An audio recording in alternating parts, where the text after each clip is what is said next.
A few years ago on Christmas Eve, my friend Frank and I were driving around. I'm pretty sure we were just getting some last minute shopping done. At one point we stopped by a CVS to get some cards. By this time it was pretty dark outside.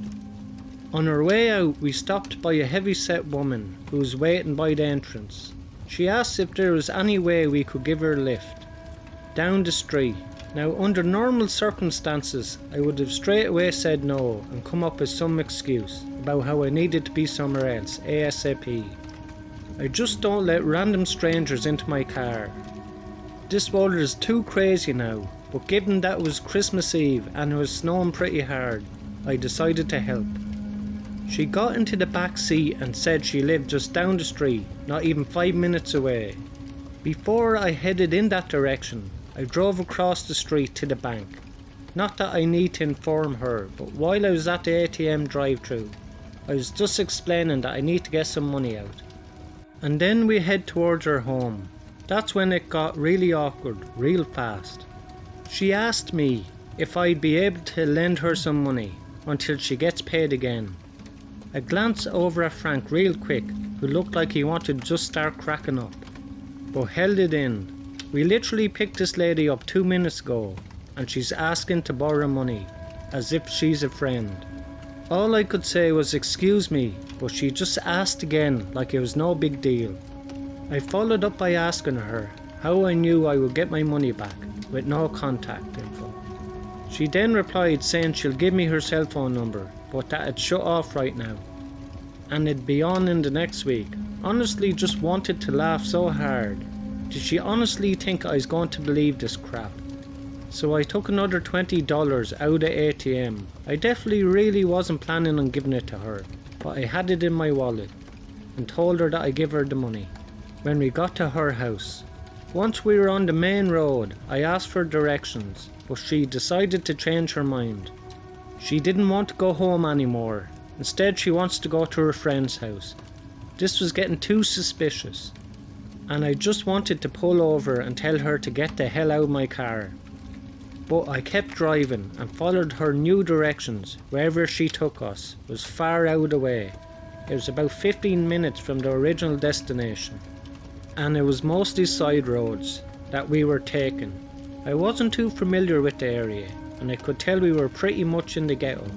She finally had me pull over and said right here is fine. I wasn't exactly sure what house belonged to her so-called friend, because there was a few on the left hand side of the street, and to the right was a cemetery, which was kind of freaky in itself. I waited for her to thank me, or say something, literally anything, and finally get the hell out of my car, but she just sat in the back with an awkward smile on her face. I looked back and asked her if she was waiting for her friend to come out. She quickly said no, I'm just waiting for my money. I looked at Frank again and we were both pretty stunned by her answer. I wasn't about to let some stranger I just helped talk to me like I owe her something. So I told her I'm not giving her the money, and if she needs help she can ask her friend. She started getting loud and demanded me to give her the money that I promised her.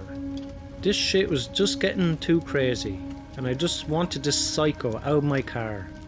I looked out the window, and by this point there was other people in the street, on the sidewalk. I'm not sure if these people just happened to be outside, or if they heard the yelling, or if she had something planned, but my mind was racing. I couldn't think straight, and she wouldn't stop. I realised these people outside were getting closer to my car. Then I heard the front door handle try to open. Some man was outside my window, yelling, asking what was going on.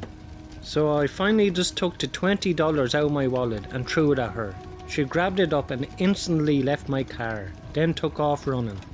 I got out of that neighbourhood as fast as I could. When we found the main road, I felt a little bit better. But I was pissed that I just got played by some lady. I didn't even care about the $20 because I already knew that I wasn't getting it back. But mark my words, I'll never give another stranger a ride again.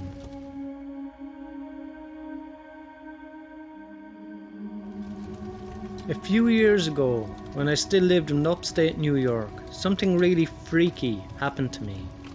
If you have ever been there during the winter, you know that it snows a lot. I usually just spend snowy nights watching TV. I lived about a mile or so from any other house, and my roommate was out. Now I'll be honest, being alone made me feel uncomfortable. I've always had an overactive imagination, and a small noise could really freak me out. Like I was saying, my roommate was out and was snowing heavily. It was probably 9 or 10 at night, and I was watching TV like normal. When all of a sudden, I heard a crunch outside, like someone stepping on ice. I immediately tensed up and my mind raced to every possibility. It wasn't my roommate, since I didn't hear a car. I listened in horror. All I could hear was the crunches getting louder. I ran into my room and locked the door. I got out my shotgun and I grabbed my phone, ready to call 911. Just in case. I know I might seem like I was overreacting, but remember, this is on a night with heavy snow, miles away from any other house. Who could possibly be outside? The footsteps just stopped at some point. I eventually fell asleep, and when I woke up my roommate was back. I went outside to see if I could find any evidence of who it was outside, and what I found still haunts me.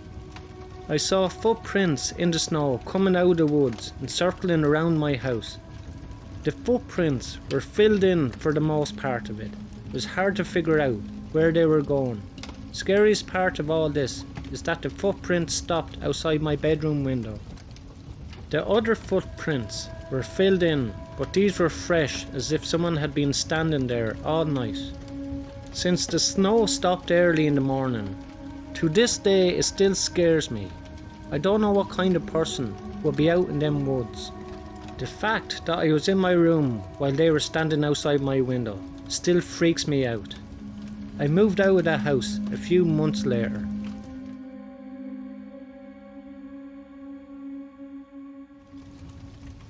It was January and I was renting out a winter cabin that was by a nice fishing lake.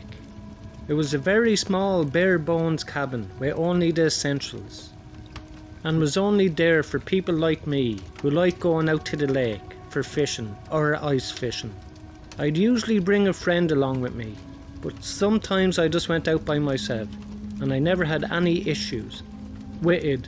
I'd planned out 3 days there with no other real plans in mind, except sitting out by the lake and fishing. On the first day when I got there, I set up my things in the cabin and made myself at home, brewing some hot coffee and relaxing by the fireplace. For most of the afternoon, this cabin was a single room, so the bed, fireplace and everything else was all in the one area. I fell asleep early and woke up at about 7 AM to go out to the lake. It was about a 10-minute walk from the cabin, down a short forested path that was entirely covered in snow. Once I reached the lake, I found a good spot and I got my things situated, drilled into the ice and started fishing. I find it to be really stress releasing just to sit down there and fish, though I do know a lot of people who find it so boring. I stayed on the lake for several hours, probably 3 or 4, then packed my things as the snow was starting to pick up and the wind was getting heavier. I walked off the lake and back onto the path, but immediately noticed a set of footprints in the snow, going alongside mine from earlier. They went right up to the edge of the lake I was at, then turned around and went back down the path towards the cabin. Feeling a little uneasy that someone was out here and had been right behind me, maybe watching me, I chose to follow the prints and see where they led. They mostly went along with the path, going right back to the cabin, but instead of going up to the cabin, they veered off into the woods. As far as I could see, they continued in a straight line, going through the trees. Even more confused and slightly nervous, I went back inside the cabin and warmed up by the fireplace. There was nothing else out here for miles from what I was aware of, so anyone being around out here was just odd, especially in the winter. I made food and stayed in the cabin for the rest of the night, keeping the fireplace running, mostly just reading. About an hour after sunset, I heard movement outside. A very light crunching in the snow, but it was a recognisable pattern of someone walking. I moved over to the window and looked instantly, seeing a figure out by the trees, walking towards the path. They were wearing thick clothing, covering every part of them, making it hard to get any details on them, what they looked like. Once they got to the path though, they turned and started coming right for the cabin. I ducked my head down, just listening to the footsteps getting closer and closer, until they were right up to the wall. The footsteps moved to the side, coming right up to the window that I was hiding under. Their shadow moved around like they were peeking inside the cabin, but then they stopped. I tilted my head up, seeing their eyes staring right back at me. I jumped away, now standing a few feet from the window as the person quickly tried to lift it open.